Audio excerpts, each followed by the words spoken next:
Greetings, everybody. This is Jeff Scott, and this is my weekend review. For those who are new, if you're watching this on YouTube, do me a favor, hit the subscribe button if you like this, and that way at least it'll show up in your inbox as a notification. If you accept those when I post something, I do not keep a mailing list. And if you like this, hit the thumbs up. I've been doing this for a long time. I don't market. I have nothing to sell you. And therefore, I don't really get a lot of people watching it, a couple hundred people through various sites, maybe more. And I think sometime I have to decide whether it's worth it for that small number, although we'll see. Certainly not threatening that I'm quitting, just a little help to get a better distribution would be appreciated. I'm an unpaid volunteer. I do this to support some of the users of HGSI, and it's sort of morphed over time to kind of how I trade and how I make money in the markets. This will be a fun one because I'm going to show you I got hurt this week and just prove that not everybody makes money every week. Those who've been following me know I had a really phenomenal year last year. I was up over $3 million on a basis of 1.4 million. I think I ended up like 230, 240%. I can't even remember. It seems so long ago. And this year, starting out a little rockier, although I'm still up well above the averages, but I was up more a week ago. I entitled today Markets on the Edge, and it is on the 17th. Tomorrow is the 18th, is not a trading day. As always, this is for educational purposes only. I'm a doctor, not a broker. I'm independent. I have paid for the tools that I use. As I've said before, I have nothing to sell you. I don't sell anything. I don't give professional advice. Trading involves risk. You and your owner are solely responsible for any investment decisions you make. I do like to call out the influences I've had, and I've been doing this for a long time.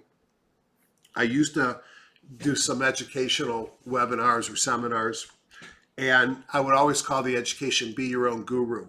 There are a number of people here. Most of them are named by their books. Sager from Superior Profit, George Lee's not called out, and there's Ian Woodward and Ron Brown. And these are just some of the folks that I've learned from over the years. I started with CanSlim, but I'm far away from being anything purist of anything except what I do of my own style. And I call it Be Your Own Guru. And my recommendation to anybody starting out or somebody who'd like to improve is learn from smart people. Define what works best for you from that education and do what works for you. Be your own guru. I own a lot of software tools. I usually hide my desktop for that reason.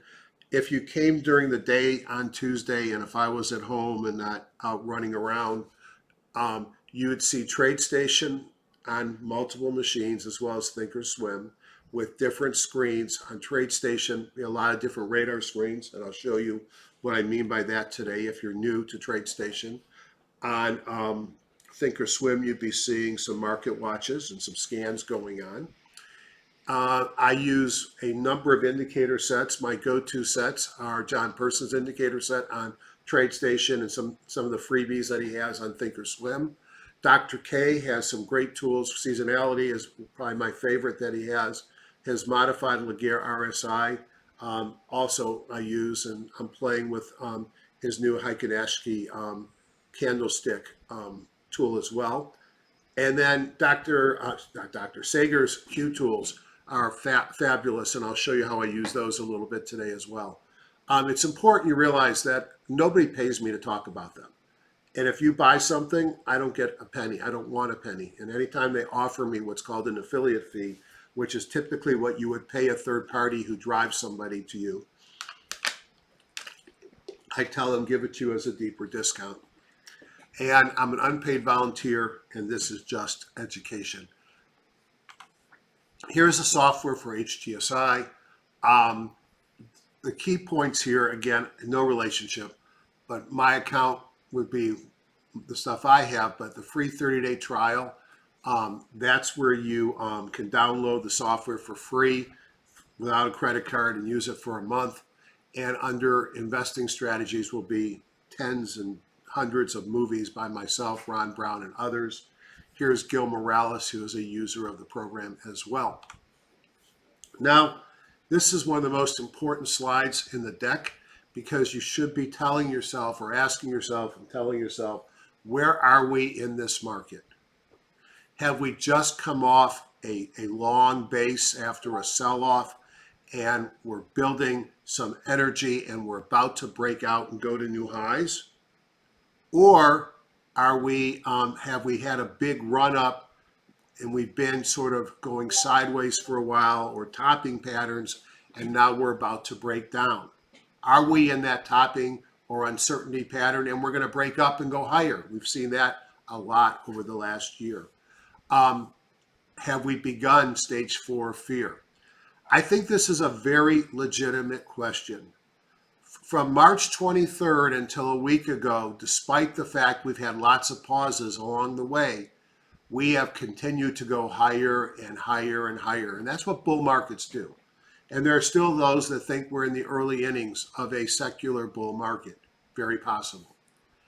If you, like me, buy a lot of growth stocks, and we're probably, at least on Thursday, I started taking a lot of profits because I had a lot of options expiring Friday on renewable energy and run rather, Enphase. I had bought, and the one thing that I hadn't protected, although I'd already taken profits and rolled forward, was Solar Edge, and that one hurt me a lot on Friday. You know, you trade a lot, you trade big positions, you get hurt. It just happens. You don't win every trade. It's the total that matters. Is that's what I'm telling my wife this weekend. I'm joking on that. Have we entered the sell signal? And I think that's possible. That's what we're going to talk about today. Because at best case, we are still in this uncertainty. I have raised cash. I've got the most cash sitting in my account now that I've had in a long time. I've got more cash in my account than I had when I started last year with the 1.4 million total account value. I have sold off a lot. I've got some smaller positions. I've sold some premium, which means I've written calls against a lot of my positions. And then the other thing that I've done is I bought puts on the spiders. I bought them on Thursday. That was a fortuitous buy. I have SQQQ long calls. I have VXX long calls as well. And I've got them running through the following Monday or Friday, depending on the instrument, because I think we might see more volatility this week. I am positioned to get a lot more short and protective on Monday, but at this point, I can't tell you for sure that the market's not going to go higher. And we're going to build a case for both as we go forward. If we look at Friday's sector reviews, it's pretty clear. Oh, I hate when I do that. It's pretty clear that except for the last two columns, you have a lot of red. So if you look at materials, you look at financials, you look at industrials, you look energy, you look at staples, technology, discretionary, you see a sea of red.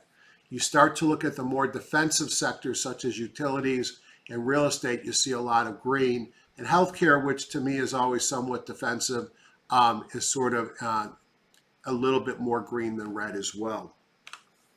Let's take a look in Thinkorswim at the major markets.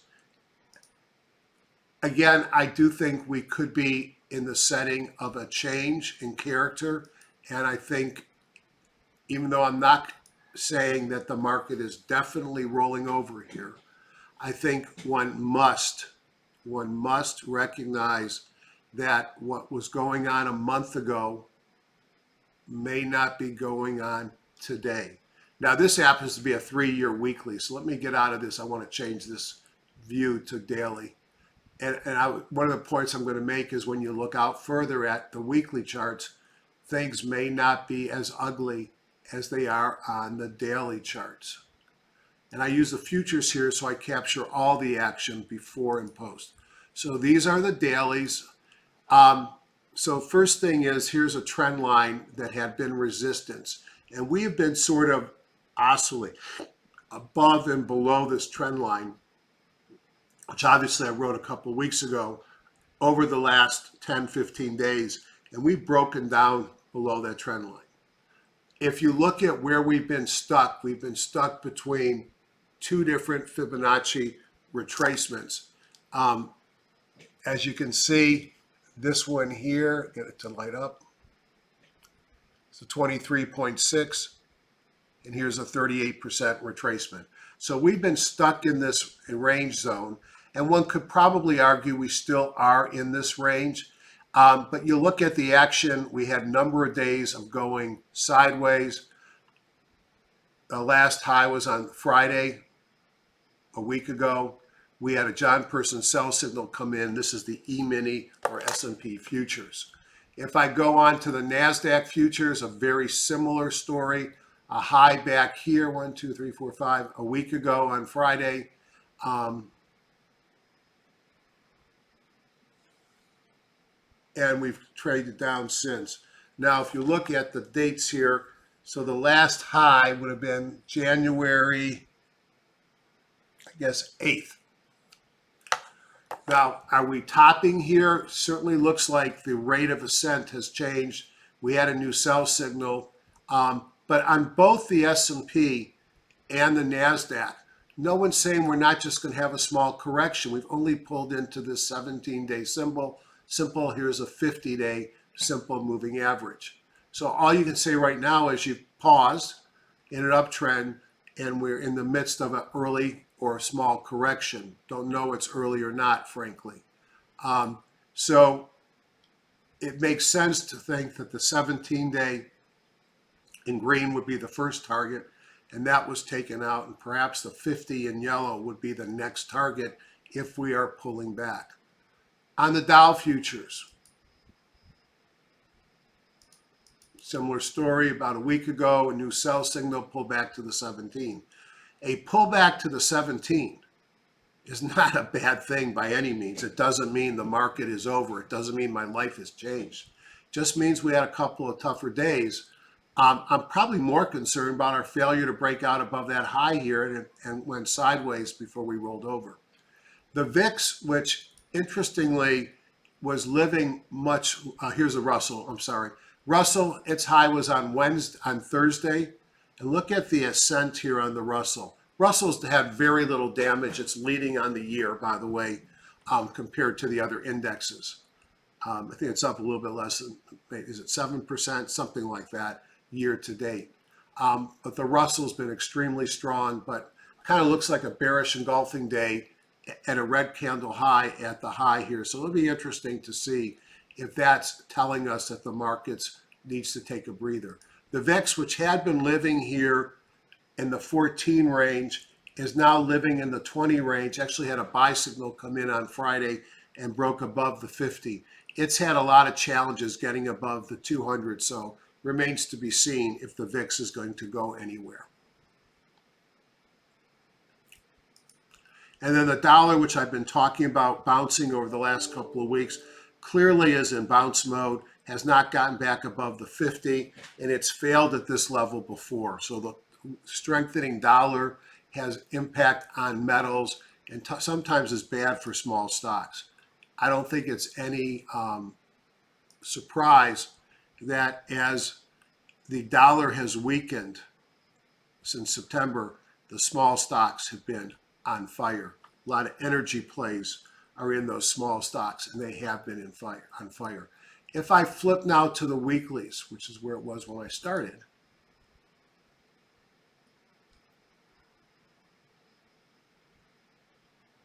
for a free program with a $500 in your account to get free data, Thinkorswim is just amazing. Here's the weekly chart, big run up. You can see, I guess here it looks like we pulled in just a little bit below this prior trend line, in between two Fibonacci's. Is that broken? You know, it's down. It's definitely not, quote, broken. It might break, but it may be this was just a small pause to refresh. If you look at the NASDAQ, same story. No sell signal on the weekly. Weekly still looks pretty good. You got one bad day on Friday. We've had bad days before. We've had multiple small pullbacks in this uptrend. If we look here at the Dow, inside day, or inside week as it may be, again, not a horrible day by any means. Is it the beginning of a change, or is it just one bad week? It's not horrible. It could go, this is if you want to be bullish, here's your reason to still be bullish. You look at the Russell. Green bar, new highs. Yeah, a bit of a topping tail, but a bottoming tail as well. Sort of an indecision day. I don't see anything here that says it cannot go higher. We already talked about the VIX. That's a pretty strong looking candle, and that's why I'm in some VXX. But let's be honest, we've had candles like this before, and nothing has happened.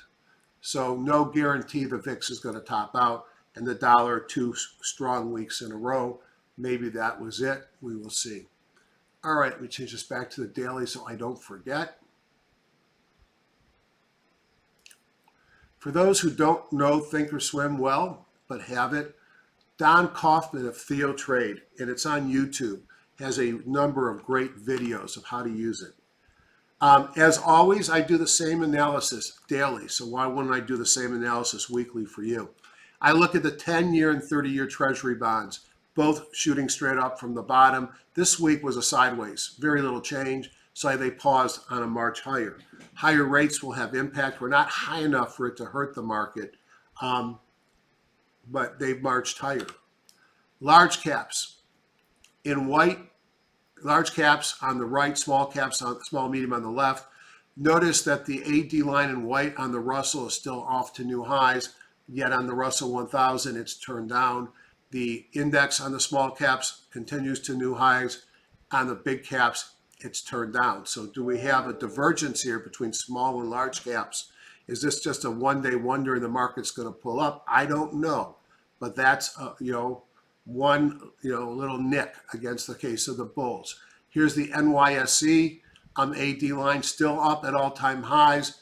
Yes, the trend has reduced its ascent angle, but it's still higher. But notice green, yellow, and blue. Diamonds, Qs, and spiders all have come off their highs, yet transports and small stocks continue to go up. And with the rates, it's hard to say the rates are falling, but with the rates, what's the word I would say? With the rates stabilizing and dropping a tad, bonds actually firmed up. What about breadth?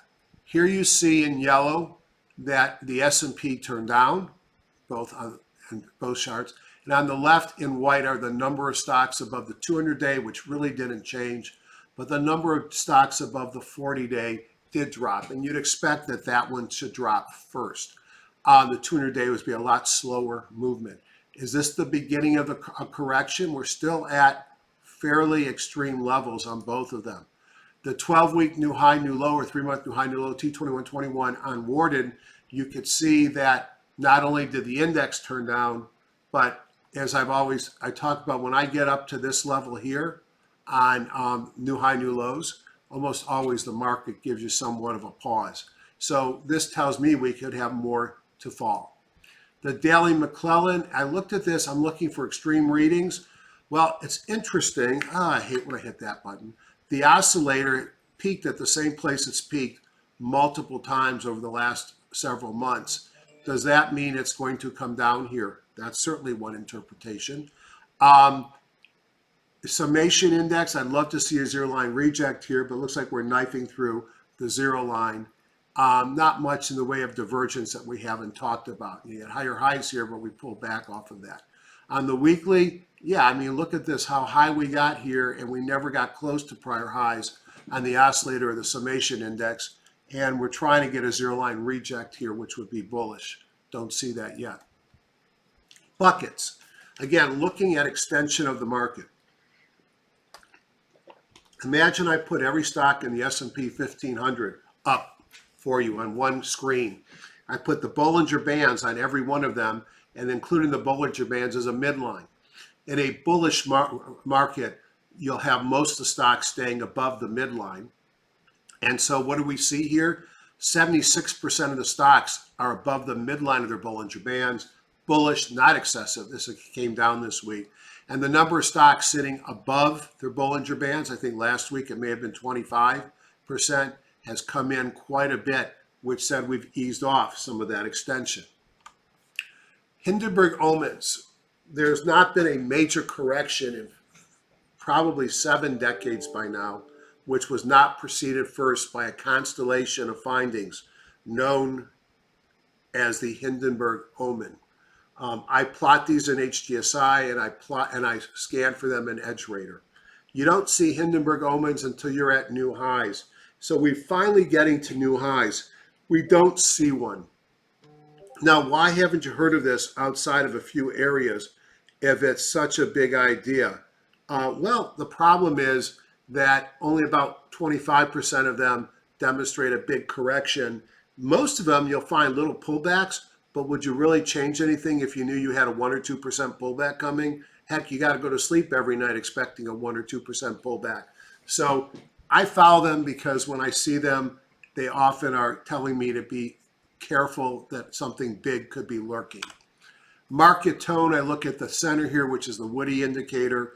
It's still bullish, but it's weakened. You know, a couple weeks ago or 10 days ago, 1, 2, 3, 4, it was all green, and now we've got some yellow popping in. Now, where I really like Sager's Q tools is in, I really love Q Edge. I mean, if you can love a spreadsheet. And this is on one of my many monitors constantly. And what it's telling me during the day, what would happen during the day, this thing would be the current day, but since we're on the weekend, it's the same day as a day ago, which is Friday. Yeah. And it's telling me the percentage of the stocks that are positive sector-wise, industry group, and stock. And when you see the index is low, but you see a lot of green there, you know the market's probably going to go the other way. When you see a lot of red there and the indexes are up, it tells you that the markets are probably going to pull back. It tells me a lot. So first of all, on Friday in green, we only had 2 sectors up, utilities and real estate. What do we know about utilities and real estate? Yeah, we know they're defensive. We had 2 defensive industry or sectors up. If we look at over, and we're going to ignore this one because it's the same as this. A month ago, majority green. 10 days ago, majority of sectors green, but 24% of stocks were red. And then look what's happened over the last 5 days, 44, 48, 71, and 71. Same thing with industry groups and sectors. The majority of the market has gone negative over the last 5 days. Now, is this the beginning of something worse? Is it a short correction? All we can say right now, it's gotten worse over the last week. Doesn't mean it can't get better. You saw the weekly charts. That's no surprise. If I looked at sectors, you can see utilities, real estate, and staples are leading. Now, 3 defensive sectors. Notice the pink or red or magenta, whatever color this is. 1, 2, 3, 1, 2, 3, 1, 2, 3, 1, 2, 4, 1, 2, 3. These have been the 3 worst groups going back over the majority of a year. Now they've become the best groups. So this market rotation to defensive stocks or sectors, is that the sign of the times? Is the market rotating, or is this just a 1-week wonder? We will see. A week ago, 10 days ago, 2 weeks ago, these were the bottom 3. In fact, you look at energy, which has been hard to, I've made money on energy, but up and down, it's down. Materials have been strong, down. Discretionary weekend probably didn't get helped by the retail sales number. That was a bust. Now let me go back up to the top. I could actually also during the day drill down to industry groups and take a look at what industry groups are leading. And I can look at various ways of doing this. Appliances, internet service, utilities, REITs, utilities, retail, REITs, utilities, REITs. These are a lot of defensive industry groups. And you can even in this tool go and look at the S&P 1500. And by the way, all these industries and sectors are built on the S&P 1500s. And we could go over here at 1-day return and see what was actually doing well in the market. And this is updating real time during the day. And you can start to get an idea of what's working, what's not working, and what you might want to be playing. So this tells me we've shifted to more defensive posture. Now, here I said not as bad perhaps as Friday seemed. Why? Because I'm taking the fundamentals. Let me talk about that real quick for the HGSI users. If you go to Designer and you go to Reference Groups and All Securities and hit the Warehouse View, you should have a number like this. And I have 9,634 stocks. What you want to do is you want to go into choose Create Warehouse View, which is right where my arrow is. Go to Search, ARCHIVE. Find an archive. Okay, View. Or make your own archive view. This has the majority of the potential searchable items. So now I have basically saved the entire HGSI database, 9,600 stocks, ETFs, etc., for all the different values that I might be interested in at some point down the road. Then I go to Tool, to File, Save as HTML, and then you can see I've already saved it. It's called All Securities. I put a date on it. Every Sunday, I save the HGSI database. Then in EdgeRater or other vehicles, I can now search. And I wanted to understand, tell me what worked over the last week using the fundamentals from a week ago. ERG is EPS rank plus relative strength rank plus group rank. 99 times 3 is 297. And then eliminate the first three and last three dots because the number of stocks are so little. And first thing you can see is that everything was above zero. That pisses me off because I was not above zero on the week. So the market was positive on the week despite the fact that I felt it was a negative week. Maybe not as bad as it seemed. We look at performance based upon earnings per share rank. And what do you see? Sort of no relationship. We look at gain versus relative strength rank. Certainly high relative strength rank stocks did well, but so did junk off the bottom with no relative strength. That's tough for me. I'm a growth investor. This is not growth. Group didn't matter. Stocks that a week ago were distributing outperformed, so buying the best stocks in the prior week was not a good thing to do. And if we look over here, we can see that in green, all of my major things I follow, my holdings, my buy watch, my filter buy watch, were all negative, down 1.66 on holdings, 1.77 on buy watch, 2.38 on filter buys. I took more of a hit than 1.6% because I'm leveraged. So I do a number of different things, but I'm still up nicely on the year. It's been 2 weeks. Hard to make anything about that. Interestingly, the S&P 500 was down 1.46. Now, for me, growth didn't work. The IBD 50 was actually up 0.33%. Mike Scott's focus list, which is just a great list that I subscribe to, down 2.21%. My combo, which is putting together a bunch of IBD growth lists, was down 0.25. Marcus Smith was down 0.33. Your weekend review is down 1.15. So a little bit better than I performed, but it just tells you that the types of stocks I buy, growth stocks, did not do well. Sector strength deteriorating. You can see a lot more red. We talked about the shift. Canaries in the coal mine, looking at FANG Plus. Obviously, Priceline is now called Booking. We had set a new high last week on Friday. So we've got a mixed picture here. But for the most part, we've got we shift our Wilder RSI. We have what looks like a low close doji here on the daily. Weekly, apparently, there's a high close doji. I guess that looks to me like a low close doji on the week, on the daily. Person low close doji, yes. We're clearly have come down off the top. So what cracks do I see here? I see the red bars. The low close doji to me is a meaningful thing. The PMC has got dark blue from light blue, so that's weakening. Bullish case. It's still great. We're right off all-time highs. We pulled into the 8-day exponential. No damage. We're going higher.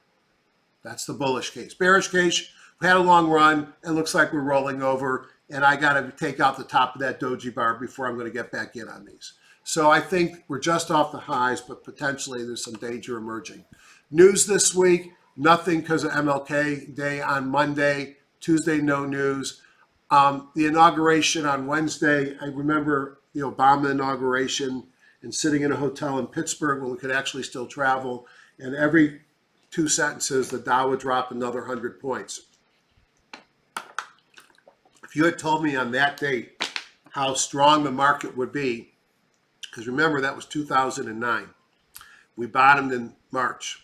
And that if you go back 8 more years or add 8 years to that, it was an amazing time in the market. So maybe we shouldn't be concerned. Jobless claims on Thursday and some PMI manufacturing on Friday. If you look at earnings releases, obviously it's earning Lollapalooza time.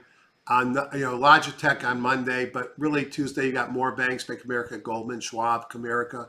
You got energy services. Halliburton might give us a clue. I have a position there. It's too late to protect it. I got Netflix on Tuesday. It has not performed well this year.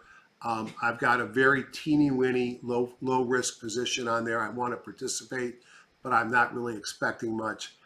Which means I wouldn't be going crazy on Netflix Tuesday and prep. We got some more airlines Wednesday, a lot more banks, Schlumberger on Friday. There is a lot of stuff up there. Now,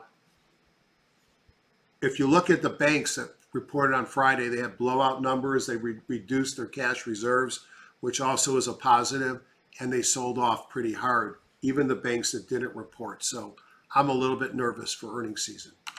So we ended a shaky week on a lower note. S&P down 0.7, giving up 1.5 on the week. Russell was down 1.5, but was actually up on the week. Big batch economic news was mixed. Earnings started in earnest last week, or start this week. Last week we had the banks. I already mentioned them. We have great seasonality typically right now. Maybe that will help us out. News flow, I think it's more of a headwind now. I think there'll be concern.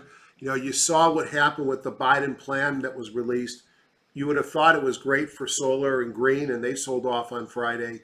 You would think it's inflationary because they're going to be printing money, but the gold sold off. Is that telling us that it's more deflationary? It'll be interesting to see. Deflation would be horrible for our portfolios. And then Friday for me was painful because I had a lot of energy plays, alternative energies. Fortunately, I was taking profits all week. I finished down on the week still. I'm happy for the first 2 weeks of the year. I'm pretty happy where I'm at. Earnings season, and I'm ready to jump either way, and I've got a big cash position. All right. Now, often at this time, I try and find some winning stocks for the week. I got to tell you, I'm not real excited about doing that. Let's look at within TradeStation, levels of extension, and where do we sit in the market. We'll start here with the S&P futures E-minis. And what I'm looking for here is 6 things that give me a tone of the market. Number 1, am I in a person buy in green or sell signal? I'm in a new daily sell. They don't usually last for 1 day, but they can. I'm still in a weekly buy and a monthly buy. Number 2, I'm going to look at what color is the bar. When it's red, I should not be going long. I should either be shorting it or holding it. When it's green, I could be long or hold. When it's blue, I can do whatever I want. It's red. That's bothersome. Green on the longer time frames. Number 3, where am I in the envelope? Well, good news is I'm back into the center of the envelope, so that's no longer bearish. Number 4, do I have these red dots here, or do I have green dots on the bottom? These red dots show MACD divergence, and typically I see those prior to the market rolling over. Look down here at the MACD. Notice the histogram here was quite positive and a much higher high, and we never broke much above midline. That was a signal. that we had a pullback coming. I look down here, I look at my level of the high jump. I'm now at 53 or 63. No big deal there. The Laguerre RSI is also in a sell. I look at the S&P and I don't want to be buying without a positive open significantly on Monday. If I look at the Dow futures very quickly, similar story, but it's blue. I look at the Russell futures. Hasn't rolled over yet, still in a buy signal with lots of those red dots. And lastly, the NASDAQ futures, a new sell signal. So I see a lot here not to like about going long the market. Now, I'm going to show you a number of, I may look at some stocks. Let me just talk about the best part of TradeStation. There's really two. Sonar is my buddy Sager's, what he calls his radar screen. So radar screen allows you to list here a number of, let me take this, and this one, I don't want the weeklies, it slows it. It allows me to list a large number of instruments. Then I have a large number of indicators across the top.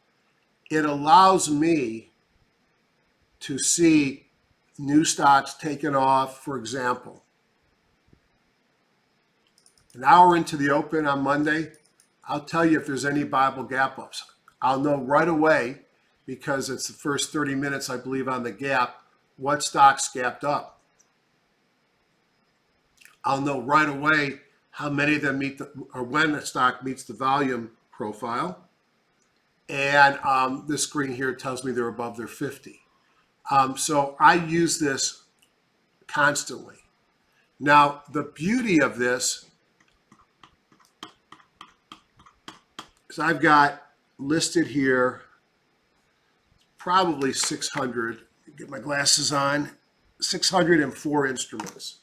And this will be on all day during the market. I'll have different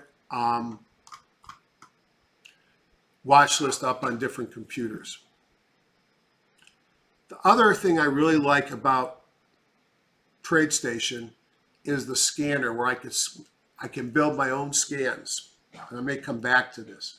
Now, in TradeStation, the scanner will not scan on today's daily chart until the daily bar is closed. So I wait to end of day to do daily scans. That is a negative in TradeStation.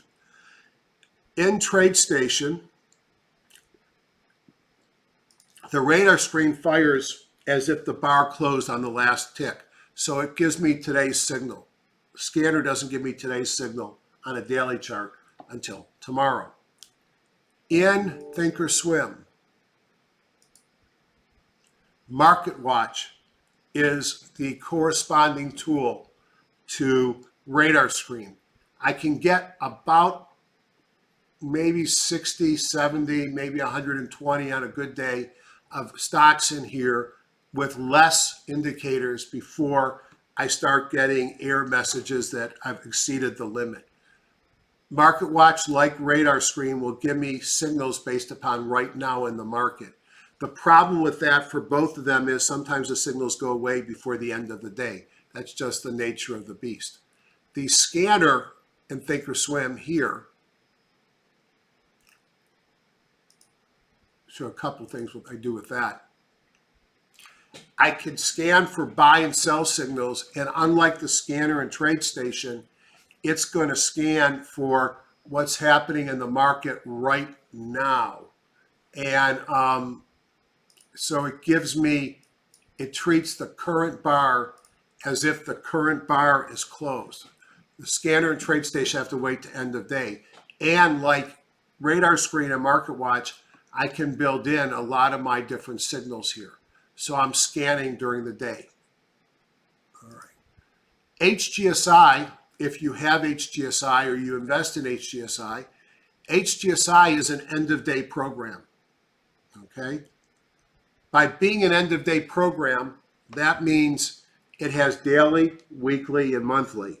Now, over the years, George has recognized that a lot of us swing traders, and that's what I consider myself, swing to position, we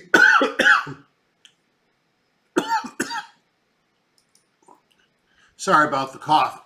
So a lot of us, even though we're swing traders or position traders, and we look at daily and weekly charts, although I might use a 60-minute chart to help me pick the time I want to buy. My action point, and I'll use my weekly charts probably to look at when I want to get out. We wanted to update our charts during the day. So if you have Thinkorswim open, okay, and connected to data, you go into intraday here in HGSI and you enable intraday. Under intraday options, I've got it checked off enabled. I can pick my data provider. If you have Thinkorswim, you do it, it's free. Now you could set it to update prices as frequently as you want. A lot will depend on your internet and your computer. I just do it manually. I hit OK. And then during the day, I do a complete update. A complete update means I click off update and include intraday data, and I hit start.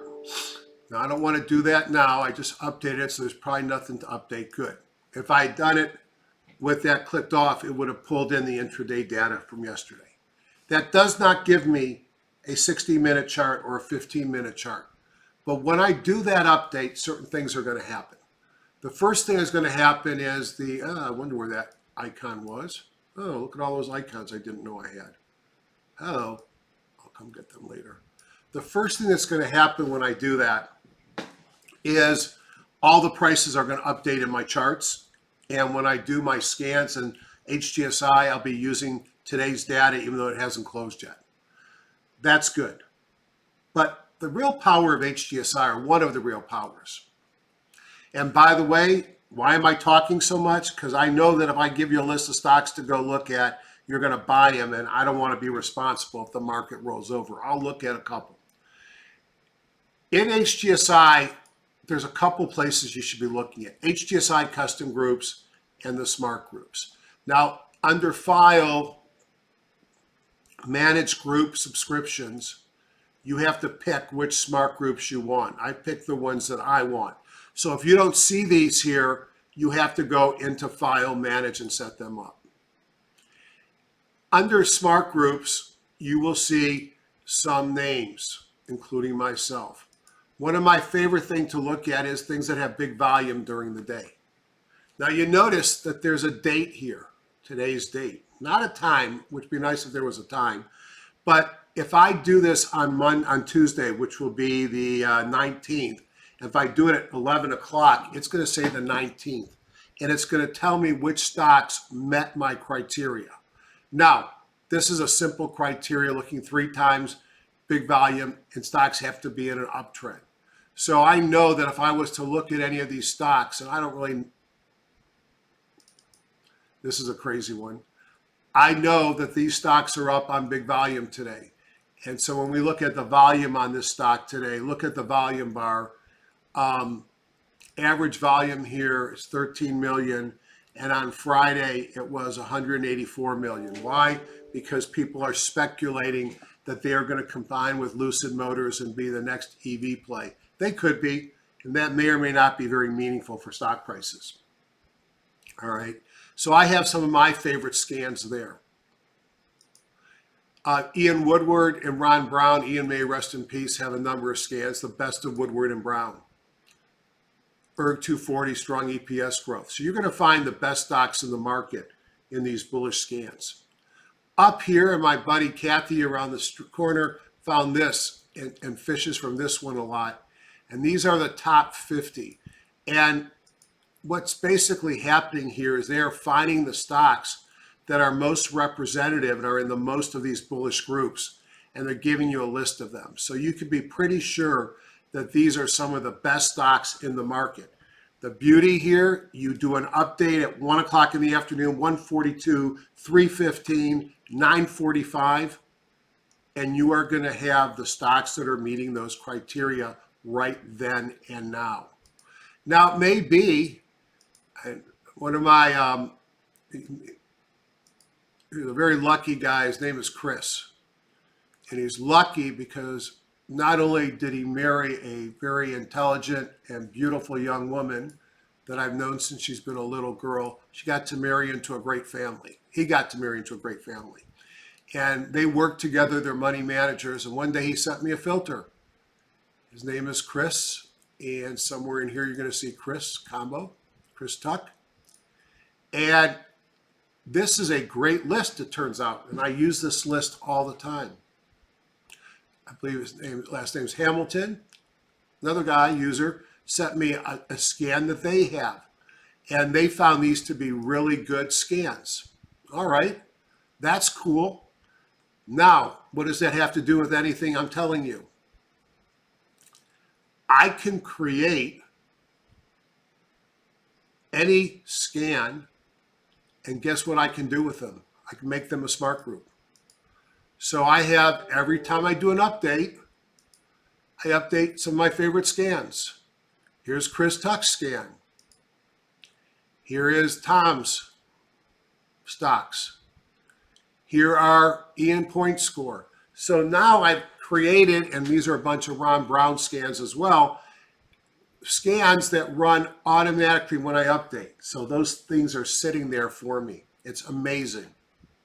So now back to what I regularly do. I've given you, that wasn't really advertising as much to show you of what you could be doing with HGSI. And we probably ought to do more interactive sessions where you could ask questions about that and I could demo, or Ron Brown could demo things. Major Markets Plus, and let's go to top-down view. Just taking a look at the industry groups, ranked by raw combo. When I see, interesting, biotech is up at the top, but VIX, VXX, utilities, the dollar, high yield bonds. That should tell you one thing. It was not a great day for growth stocks. Worst performer, gold and silver, have been horrible. Bitcoin, semis, FANG, S&P 100, ARK Innovation, NASDAQ 100. When I see that, I guarantee you I had a bad day in the market, because that's the kind of stuff that I own. So let's take a real quick look, and I laugh at this. I don't know the reason. I suspect it's got to do with some intellectual property, but he now calls it the pseudo S&P 500 index. And it may be you got to pay extra money to call it the S&P index, and if that's the case, I don't blame him. Or maybe he's calculating it and not taking it from a service. Whatever. Pseudo S&P, and let's open up new charting window. Let's pull this down here. Make it bigger. As I told you, I'm a swing to position trader, and I want a daily and a weekly chart open at all times. I'm not showing you anything you haven't seen already. I want to change this one to this. So I've added some things here. Now, what did I do? I added into one of my windows a warehouse view. In that warehouse view, I put symbol, name, industry, and intervals from 10, 50, and 200-day moving average. I set it towards the right, and I offset it by 20%. And this way, I don't have to look at the top now to see the name of the stock. And I could also get a sense of how extended it is. Okay. You look at this, we're less than the 10, we're 2.7 above the 50. The S&P 500 is not that extended anymore. You can see the high jumps come off here. But as I showed you, it's starting to roll over, at least in the cash market, has not gone to a person sell. Is this a horrible bearish picture? No. This is what it looked like last year. This is when you lost money, most likely.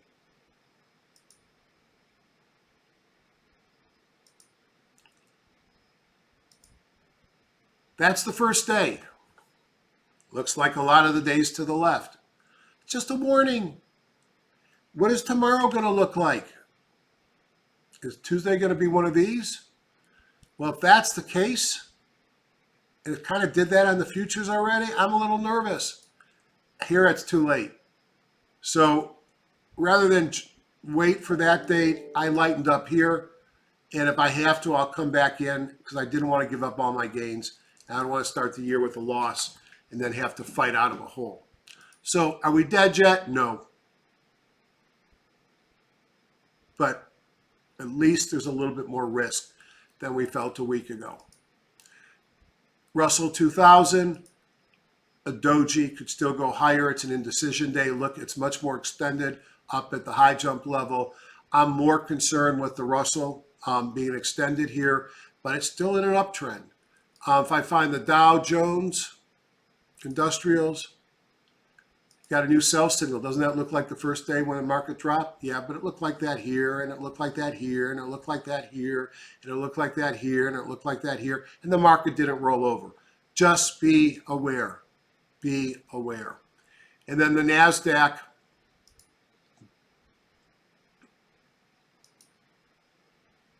again, it's just pulling into the 17-day. Why is this guy even talking bearish? I think just be aware. This is a very potential volatile week. You've got an inauguration. You've got potential civil unrest. You've got concerns about taxes. You've got concerns about spending. And all the things I mentioned about the Obama inauguration. And 8 years later, the market was the best it ever was. So I think it's a short-term volatile picture here. It's not the end of the world. And I don't want taxes up, but even higher taxes, we're going to survive that. If I look at some of the components, if we look at the IBD 50, kind of looks a lot like my portfolio. Closed back a little bit higher than where it dropped, but it had a bad day, red day, but didn't quite pull down to the 8-day exponential. If I look at biotech, which was strangely up, had a doji at prior high. Doji is indecision.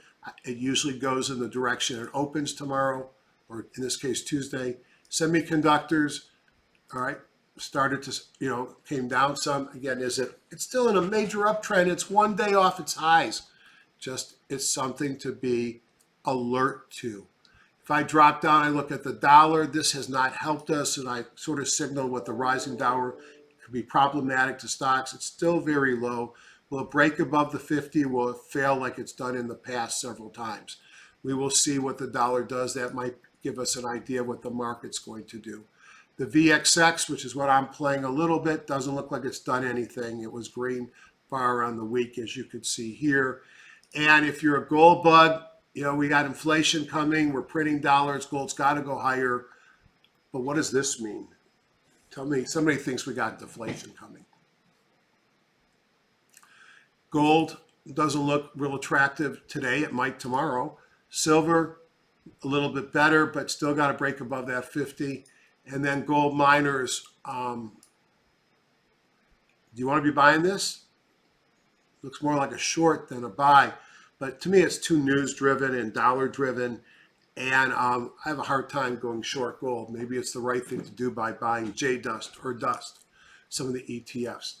Now, the second thing I do is I typically do a top-down review. I just want to show you something. We've been very positive to the upside for months.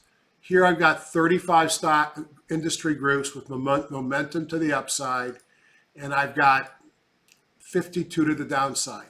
Renewable energy, electrical power, applications, semiconductors, e-commerce, specialty pharma, other financial investment companies, steel, diversified banks, exploration, airlines, base metals, renewable energies, internet services, life science equipment, banks, steel producers, investment managers, biofuels, telecom. Those were all the things that were doing well. So this could have just been some profit taking. It may have been a lot of people like me were in options and wanted to milk as much gains as they could prior to taking their profits. And maybe that's all we saw was Friday. Who knows?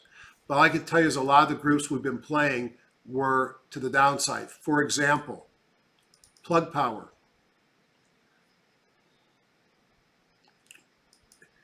Kathy is a newbie and she's really good, but she didn't have enough conviction. I'm at dinner on Wednesday and she's calling me, telling me she's selling her plug after hours, going to take some off, which was clearly the smartest thing anybody could do. I think she still had some left, but she took profits up after hours. We had this big doji day on Wednesday, another doji day on Thursday that was significantly lower, and a sell-off on Friday. This stock has small revenue. They did a big deal with a South Korean company of $2 billion, which caused it to jump. what I did is I had some $45 calls left. I actually shorted $80 March calls, or $85, not calls, 85. I went long 85 puts for March at the top. So those puts have made money. And I had sold some calls in the 60s against the calls I had. So I actually made money on the drop. Now I got to decide what to do with those puts and when to sell them. But that was a big leader. That's a pretty brisk sell-off. Take a look at others like Fuel Cell, and you'll see the same thing. End phase, I still had some, but I had $210 puts on it, and so they protected me, but the puts cost me money, and I'm out of that position. For solar, Ballard Power, I own some of that. You notice all of these sold off hard on Friday. Renosola, so nowhere to hide there. So I think that's what you got to be careful of. And I made the cardinal sin of getting too long a group. Now, fortunately, because it was options expiration week, I was a lot less long on Friday than I was on Thursday morning. And Thursday was a good day to sell some. Biotech was one of the groups to the upside here, as you can see. Power generation, REITs, large pharma, beverages, entertainment content, utilities, some defensive industry groups here. I typically do a top-down review. I wanted to show you something today. So I read a lot, and I get a couple of newsletters. And I've been spending some time following this guy, Turning Point Analytics. I saw him on Twitter. I liked what he was talking about. And I pay for it. It's not that expensive. And I did ask permission for what I'm going to show you. He does some things within Bloomberg, which I don't do because I don't have Bloomberg. He started printing out lists of stocks he's interested in. But I just want to show you this because this really talks about what I do. I am interested in certain types of stocks to buy. This is probably on the left my number one buy that I'm looking for. Clearly in an uptrend in black, pulling back to support. That support could be a trend line support. It could be a major moving average. And then I'm looking to find this point here, which has momentum, some of my momentum signals. Often, because the stock is pretty much going sideways here, the Bollinger Bands will contract within the Keltner channels, and I will get a squeeze. So this number one buy is by far what I'm looking for and what I buy day in and day out. The sell, well, what happens if it's doing what I want it to do? It pulls in and it breaks through support. I don't buy it when it breaks through support. I want to buy it when it pulls back and fails, or short it when it pulls back and fails. So the equivalent sell is it's broken through that support. Remember, it's been in a prior uptrend. All right, I got to have more conviction than it just broke through support. I want to see it come up and have support turn into resistance and fail, and I want to pick it down here. Again, it's kind of sideways here, so I might be in a squeeze, and I'll see my red momentum indicators come in telling me it's a sell. Now, number three sell is kind of analogous to my number one buy. Here, the stock's in a downtrend. Now, when do I buy my stocks in a downtrend? I want to buy my stocks in a downtrend, or short my stocks in a downtrend when they retrace into the moving average or the trend line. So I want to short it when it pulls back here. Why? Because I can set my stop right above that. If I short it here, where do I set my stop? This is too far away. If I want, how about a bottom fishing breakout buy? Well, the stock's been in a downtrend. It keeps failing at the trend line. It breaks above the trend line. It retests that trend line. And what had been resistance turns into support. That's where I want to be buying, number four buy.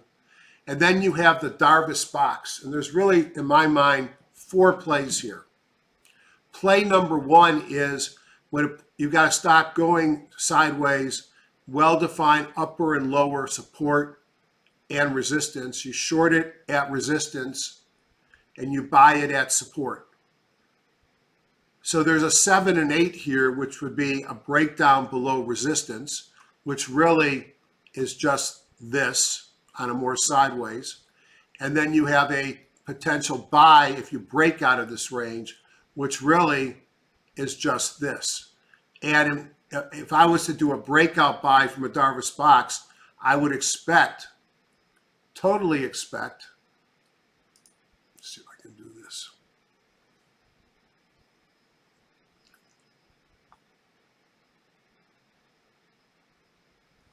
I don't know if I can draw on this. Probably not. I would expect it to break above this, retest, and then I want to buy it. So that's all I'm looking for. I'm not looking for way extended stocks. I'm not looking for bottom fishes. I'm looking for those patterns. And really my number one pattern is this one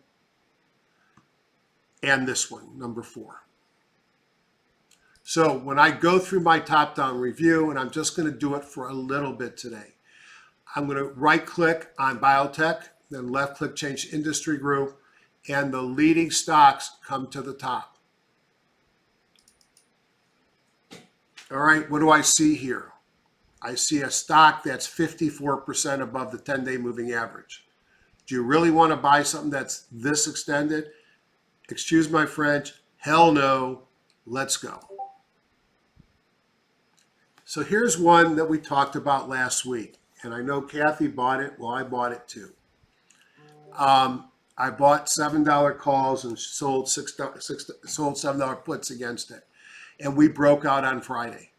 So what do I have here? I have an uptrend. I pulled back, and I broke out. Here I had a eureka on the market, so the market might be going higher in a squeeze. I had multiple mobile breakouts, and then I had 2 kahunas in a row and a Bible gap up. A lot of buy signals, and now a bingo, the weekly bongo went green as well. Now, I can look at this in lots of different places. I could go into some of my favorite charts in TradeStation.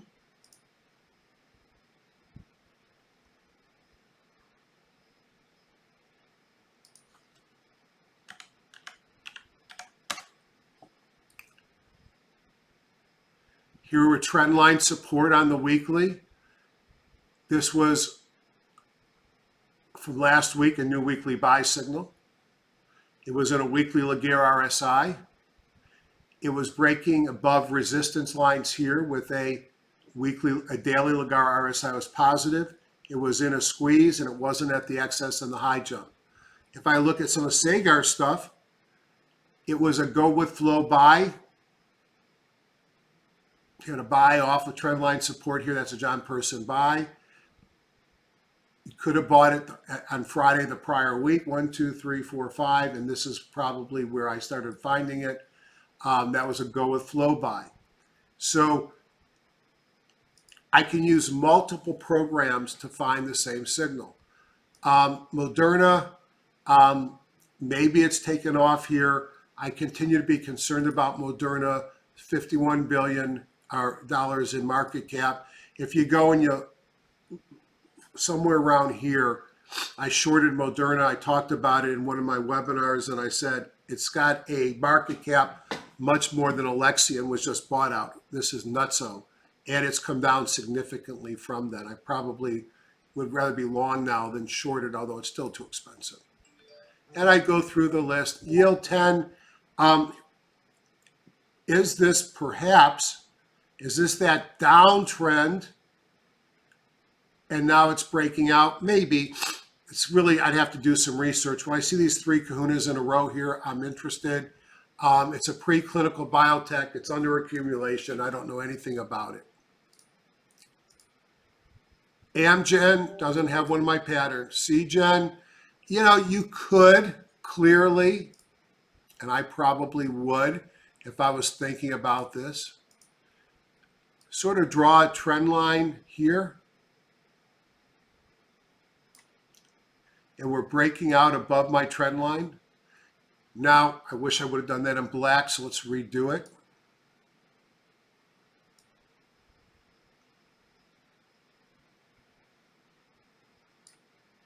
We violated the trend line there. Should I have shorted it? Absolutely not. Why? Because I got it pulled right into the 200-day moving average. All right, so this was a false breakdown. Sometimes a false breakdown is a very bullish signal. Here I have a bullish move off of support.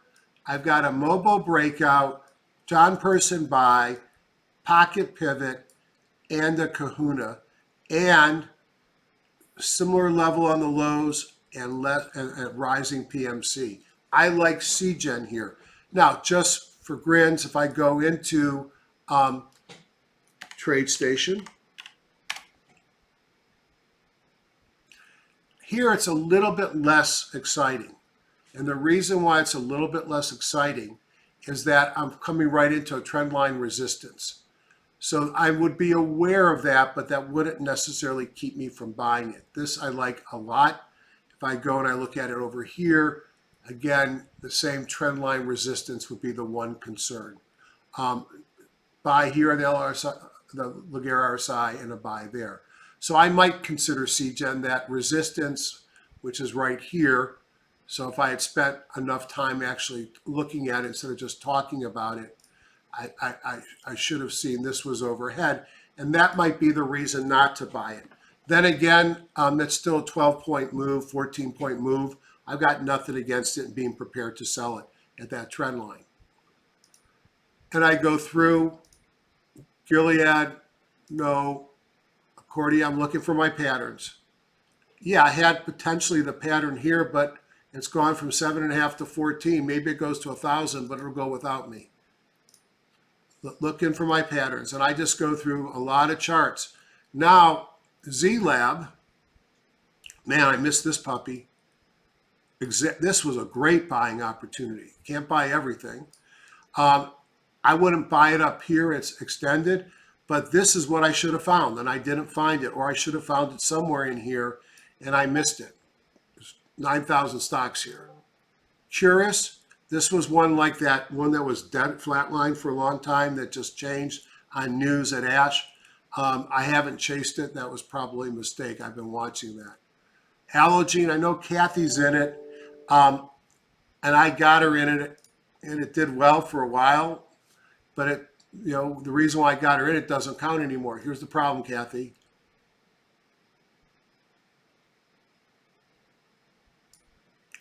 You're going to run into it right up in here.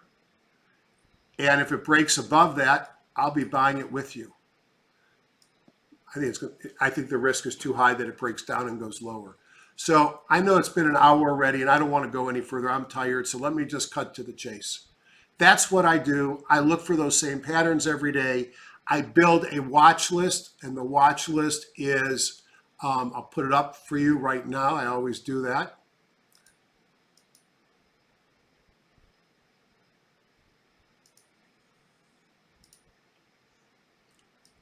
Here was my watch list for the week. What do you see there? I see a lot of REITs and a lot of utilities. That is a total change, and it's concerned because of the market is at risk here. Now I can move into Market Watch, go to Buy Watch, which I've already loaded up for today, and you can see the stocks that I'm interested in. And then I have a number of my signals that I'm watching, and when they line up, I'm interested in potentially buying the stock. So I'll be able to watch what happens during the action. I've got the same thing going on in Radar Screen. Let me call out, whoops, I didn't give you the whole list, I'm sorry. There's some biotech there as well. Let me call out a couple of different things. So I'm going to wait for a second. If you want to copy the list down, go ahead and pause. A lot of these are the things I've shown you already. This takes me about 8 hours on Saturday to generate a list that I'm going to play with for the week. And of course, it changes on Monday night. Let's go into my pullbacks and uptrend. That's my favorite list. Now that you know the patterns I like, hopefully you'll be able to see them in these stocks. Pullbacks ready to run. Southside Corporation, this is a biotech. Look at the weekly. It's pulled back into support. Mobile breakout from a squeeze, about to break above its chandelier stop. Positive person buy, pocket pivot, kahuna. It looks good. What's bad, it's loose. It's sideways. Probably would want to see it break out before I'd even start thinking about buying it. CGen, we already talked about. Sorrento, I went the wrong way. Hold on a second. Yep, that's the right way. Sorrento worked last week. It still looks good. Every Holdings, uptrend, pull back to the 50, momentum coming in, consumer finance. Santander, here's a bank with that pattern, uptrend, pull back, breaking out, 2.8% dividend, ridiculous earnings per share growth. I'd want to check that. Kroger's, what I don't like about Kroger's, it's more that downtrend. Here's a pull into resistance and fail. Here's a pull into resistance and breakout. This is something that I'm going to watch. Clearly a defensive play.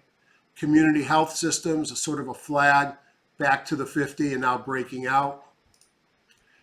Builders First Source, many places around here you should have bought it at or could have bought it at. Just giving us another one. Home Depot, it's kind of pulled back for way too long, and that's bothersome.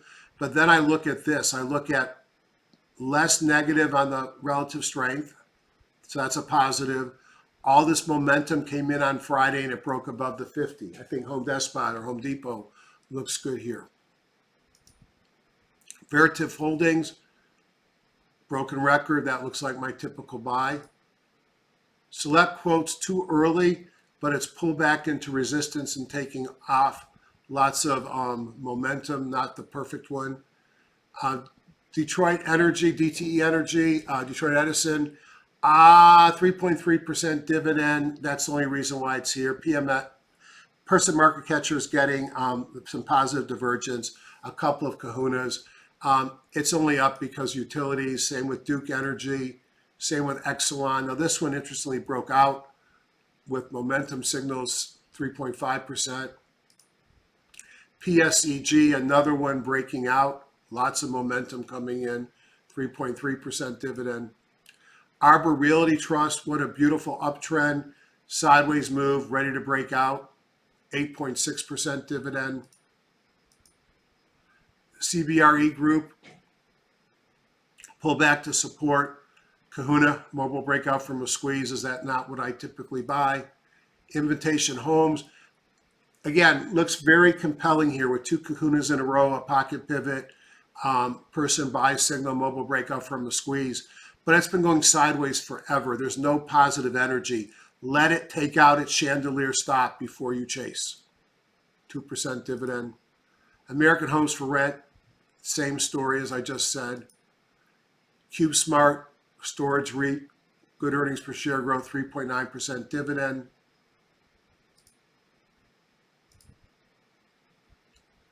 Nice pattern, but it's a $700 stock. Highwood Properties, this is another one I like. Downtrend, broke above resistance. Tested it at support here, and then it broke out. I like this pattern. 4.7% dividend. Mid-America Apartments breaking out. Preferred Apartment Communities. Vornado Realty Trust. AAOI is a technology play. It's sort of beaten down. Is it different this time? I don't know, but it did break above resistance. And then I'm going to probably end it here with AT&T. So a couple of comments. Look at the makeup of what I just been showing you. Utilities, REITs, utility, UGI is the other utility here. Breaking out here. Months ago, I told you that I liked AT&T. I buy AT&T when it's low. I sell it when it's high. It's still low. It pays a 7.1% dividend. Is it a growth stock? Absolutely not. But if we have a downturn here, and you're buying it at the lows, which is where it was before the upturn, and then it came right back down here when the market sold off, you're getting a 7% dividend to weight. You're not getting that from the bank, not without risk though. So I wanted to share with you a little bit more detail about the patterns I look for. There are some scans I have in TradeStation, for example, and this will be the last thing we talk about before I say goodbye. John Person's weekly HCD. That's one of my favorite places to look for. And why is one of my favorite places to look for? Highland Properties, I think, was in here. Here it is. Because it's a scan that finds a high closed doji. High closed doji means the market has pulled back. I had a doji, and within so many bars, I closed above the high of that doji bar. That is a one candle trading system. I usually set a buy stop above the high of the doji bar. I could set my sell stop below it, and this would have been something that I now look at the daily. Daily, I see it's in a big uptrend. It had pulled back, running around support, and broke out. It's a little bit extended, but I'm looking for this signal to give me a clue. A lot of these are extended. Just to see if there's anything else here. I gave you a lot of apartments, which just tells me what's working right now. Here's a high closed doji and a person buy signal and a daily buy signal. So that high closed doji to me is a very high value signal to look for a long. And I'm looking for a weekly high closed doji to give me the setup, and I'm taking the trade on the daily chart. In another thing that I'm looking for on the Q tools, this go with flow is unbelievable. And here's more of a curated list.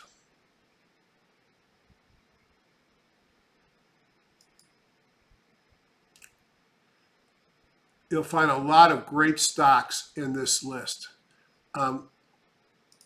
Quidel is one that's got great fundamentals, but it's just been tough to buy. A go with flow, bullish go with flow, tells me that I've got a bullish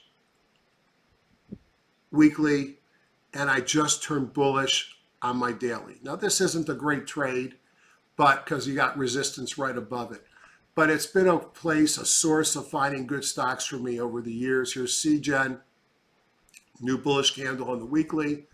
Obviously, that's going to stick around for the next 5 days. You got a new one starting Monday. And here's my breakout on the daily.